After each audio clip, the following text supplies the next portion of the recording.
So I want to talk about the resources and the books that I've studied to play the quote-unquote best game of life that I can play. Some of them are going to be poker materials, but mostly not actually. Mostly in books I get more life lessons and more things that are relevant to life. I want to talk about some of the pathways that many of these things opened up for me. Some of the first books that were recommended to me were actually The Game, believe it or not. It's such a funny book that seemed to suggest the undermining of manipulative tactics in a way that didn't end up serving one's own interest, at least with women. And that's quite relevant to life. That was one of the first ones, ironically enough, that was recommended to me. I also read Borrowing Brilliance. I read actually multiple different times, 4 different times that I read this book called How to Win Friends and Influence People by Dale Carnegie, because there's loads and loads of lessons into that one. Sure enough, all those lessons happen to be the ethically beneficial lessons. I read The 6 Pillars of Self-Esteem by Nathaniel Branden. That had quite a few insights. I don't know how much I really needed that at the time, but that's probably a good suggested read. I read The 7 Habits of Highly Effective People by Stephen Covey. That one was pretty good too, and quite a few life lessons there. Some of those don't really apply to poker, but apply a lot to people. I had to learn a lot in that kind of direction, especially as someone who had to unpack a lot of the social mechanisms that happen with people naturally, because they didn't necessarily happen with me naturally. I read many of Daniel Goleman's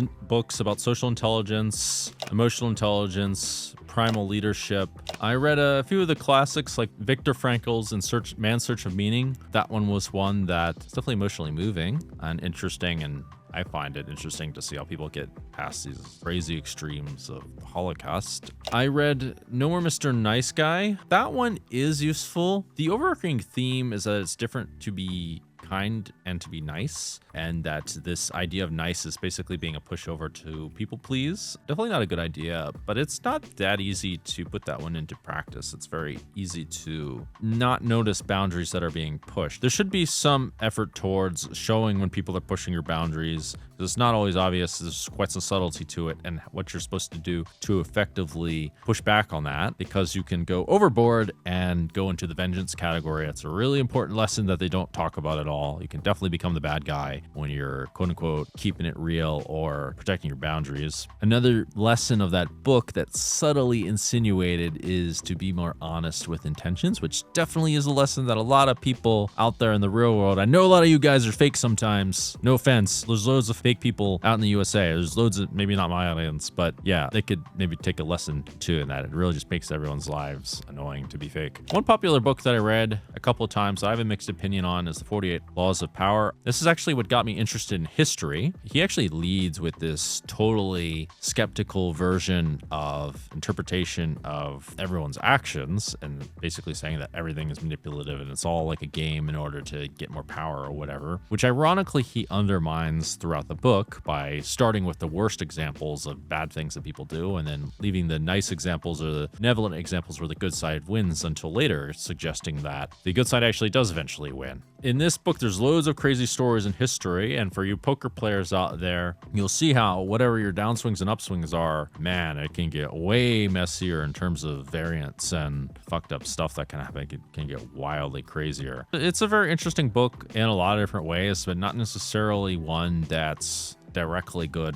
and for the sake of self-improvement. I read No Excuses by Brian Tracy, but I'm not really a fan of this because let's just say you put this into practice and what you're going to find is it's going to be way too hard and you're probably not going to get any better. Someone in the self-improvement will say, well, it's your fault. But the reality was it just made no sense to make all those changes immediately and you'll get wildly overwhelmed really fast, which is what happened to me on multiple occasions. It's just totally impossible, dude. But yes, at some point, there is a realm for which you should quote unquote not have any excuses and just apply the discipline. The discipline has to work at some level for sure. Like we want to cultivate discipline and keep changing the systems, in my opinion, to fit the reality, which one of the books also, by the way, I read was Systematology, but that's more relevant to business. But the idea is just to make more useful systems in order to make your business better. But that obviously applies to real life too. Related to business, I read all kinds of business books, but more recently, Patrick Lencioni has great books books that teach us more through narrative. They're very fun to read. They're very short to read. I think his books are great. The Personal MBA is a good book.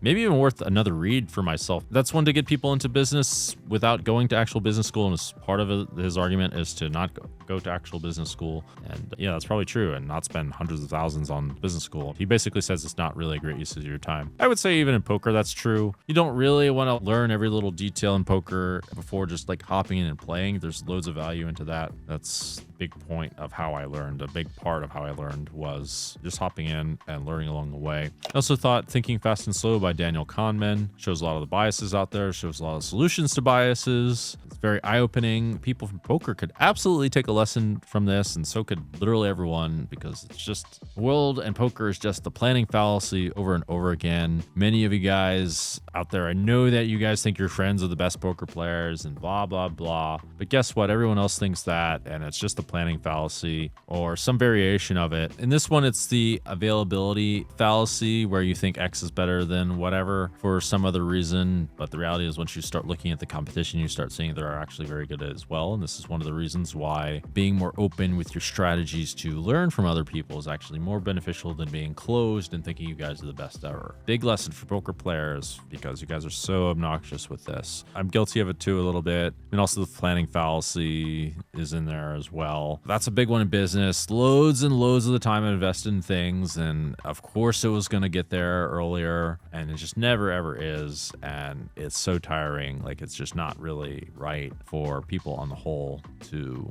say this is going to be done by this date, but in fact it isn't. And of course, this happens with people just in everyday lives. I'm even guilty of this, of saying, okay, it's just going to be 10 minutes, 15 minutes, but it ends up being like 30 minutes. That is the planning fallacy. Yes, Daniel Kahneman's book goes over that. I read the Checklist Manifesto by Atul Gawande. That seems very useful for optimizing a lot of different things. I'm considering using that method these days, especially as I'm doing more difficult things. It seems very useful for optimizing or making a lot of systems of things better. In poker's simple enough that you don't necessarily need it by itself, but once you start adding more layers to it, like starting staking and that kind of stuff, or having loads of things to do, yeah, having a checklist of things makes lots of sense. I read all of Nassim Taleb's books, or a lot of his books. They're all really good and interesting. I don't know how practical they really are, but they are useful for also seeing some hidden biases. Black Swan, Anti-Fragile, all that does apply to poker and risk on the whole. You generally want to be making anti-fragile risk decisions and avoiding anti-fragile bad things happening, such as like not paying your taxes. I definitely believe in paying your taxes, for example. That goes for you poker players out there. I know some of you are not paying your taxes. Yeah, his books are good for a lot of different reasons. One useful book that was recommended by Top Level CEO was The 4 Pillars of Investing for Making Money. This is a really simple to the point book that puts you a little bit inside the heads of the people that you might like to give the money to, and gives you real practical advice for what to do with it. Another one I heard of was Unconventional Success. I actually wish I read that more and followed that format a little bit more, but it ends up being a bit okay for me personally, because my goal is not exactly to live a comfortable and simple life, and rather to go for exponential returns, in which case for me it actually does make sense to take some crazier risks, but that book doesn't really advocate that too much. There's various other self-help books that are really useful for getting many things done. There's the one called The One Thing, which tells you to focus on things. The problem with the one thing, or the idea of the one thing, yes, of course it's true, but there's many subcategories of things under this one thing, and you need to figure out what all those are. Not to mention you have to figure out what the one thing is that you need to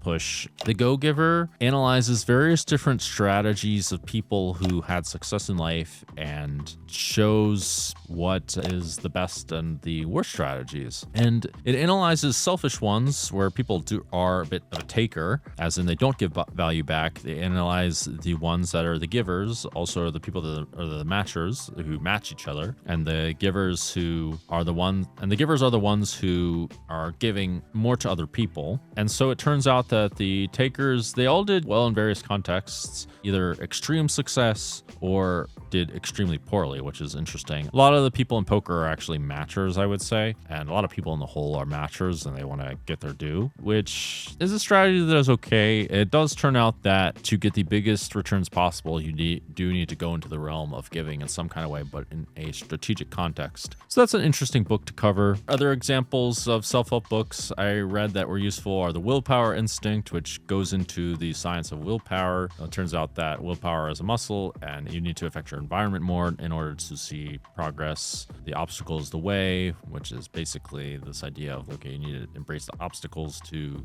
actually do big things, which of course is true. Another one is the comfort crisis, which goes into a lot of the science, rather the social conditioning of what's going on today versus what went on into history, and some of the science of the solutions to all that, and some of the studies that have been conducted to see various biases and all that kind of thing. One thing that is a funny situation is that people have this nasty habit of constantly focusing on the negative things. So even as conditions get better, they can feel that their conditions have not gotten better. This was shown in a study where people had a scar on their face and they were meant to report how they're feeling with or without the scar. And it turns out even when the scar was removed, people thought that the scar was still there and responded as such. It's hard for me to give all the books that I read. I read quite a few. There were a lot of self-help books out there, and I tried to be a bit tactical about which ones I wanted to read versus reading all of them. At least that it would be useful, because a lot of them I remember said basically the same thing over and over again. And I just put them fast forward and didn't really read them. Some other good ones are Never Split the Difference, which is about negotiation, from Chris Voss. One good one that people haven't heard of is You're Not Listening by Kate Murphy, who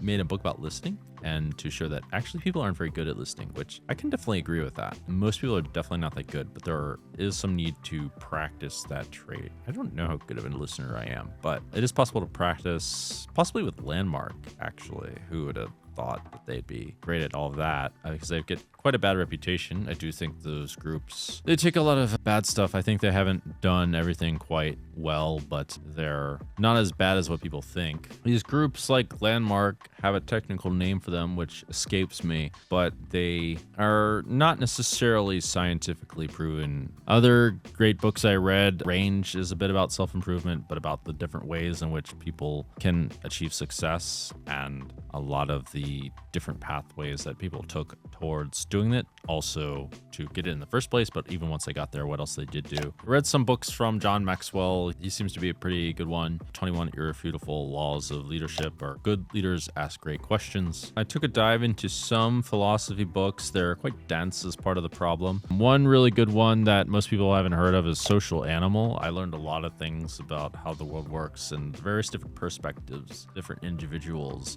through this book. 10 Types of Human as well. Shows a lot of different perspectives and allows you to gain much more knowledge of why the world is the way that it is. Ultra Learning Nudge. I was trying to think of ways to optimize myself or to be better on the whole. This went in all kinds of directions. Another one was Deep Work, and I've started to really come a bit more to this, see if it actually really results in long-term change. And this whole sitting down of recording loads of content is basically that, where I've decided not to skirt around too much when recording content, but rather do it all at once while doing stuff. So that's basically the theme of Deep Work, and to show how that's much more beneficial than skirting around, rather to be focused and go deep on things. But this begs a lot of other questions, especially if what you're doing is very complicated. For poker, totally true. You want to be focused and zone in. Ideally get to the point where you do multiple hours of like studying the sims. I know you guys aren't studying those sims. I've seen how you play. So yeah, you guys better be hitting those sims or else.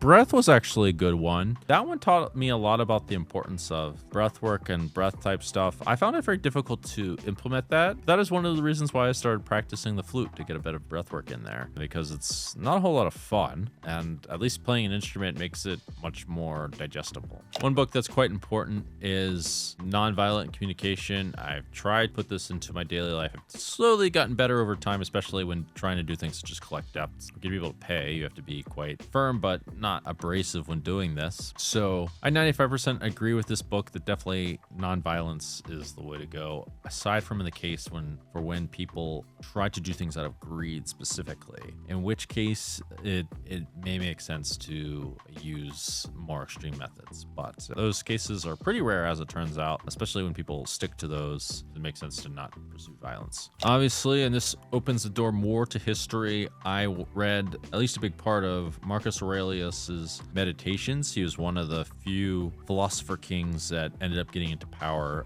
The ideal king probably does need to be a bit of a philosopher, which is a hard combination to reach, but he was very introspective and did things in a very smart way. And even he wasn't perfect, as it turned out. He opened the door also a bit to history, to this idea of maybe I should be looking into more what these great people in history did and learning lessons from them. That was a big part of the books that I've looked into, and I'm definitely open to looking for more. Many of these great people in history are the founding fathers. I tried to learn from the top CEOs. I did take a look at Elon Musk's biography as an example. I think there are maybe even better ones than him. I think Naval Ravikant may be better than him, or at least I agree with a lot of what he says more personally, in my humble opinion. Winston Churchill being another one. Gandhi I looked a bit into. I didn't read his biography, but I learned a little bit about him from other different books. Dr. Bhimrao Ambedkar is one that interested me. He is one of the founding fathers of India. People don't really know a whole lot about him. He was an untouchable, and somehow he was able to raise in class and move the dial for a lot of the untouchables in India. India still has issues with the caste system, to be fair, but like he was a big part of fixing that.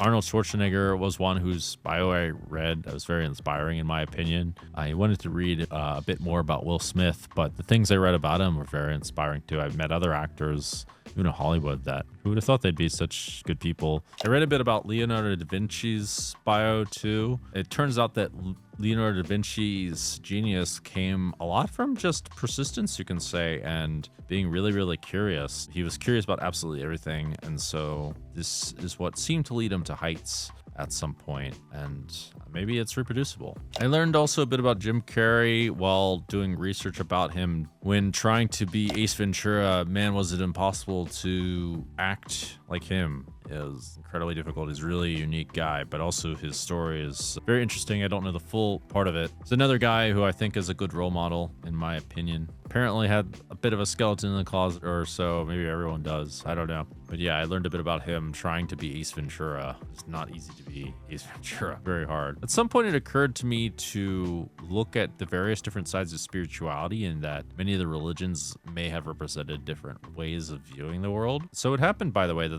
one of the first books I actually read on my own was the Bible, due to a life-changing event that happened to me when I was 12 years old. And I ended up reading that twice at that point. At some point, it occurred to me that many of the proverbs and the lessons in that actually do align with reality, especially after my epiphany when I was 29. I went back and reread it and realized, wow, this actually is sort of like a grassroots version of like how to make a utopia. So I figured, okay, maybe there's other good stuff in this book. Even like the atheists do think that there's a lot of value in this kind of book, and I don't think that's a coincidence. So I also was introduced around this time to Hinduism, which actually has created a bit of a system to represent the universe that's more palatable. It's just misunderstood a lot of times. Sometimes it is totally taken out of context for explaining the universe. Buddhism as well, which has also been twisted in many ways. Like Tibetan Buddhism is not the same thing as the original Buddhism. I looked into the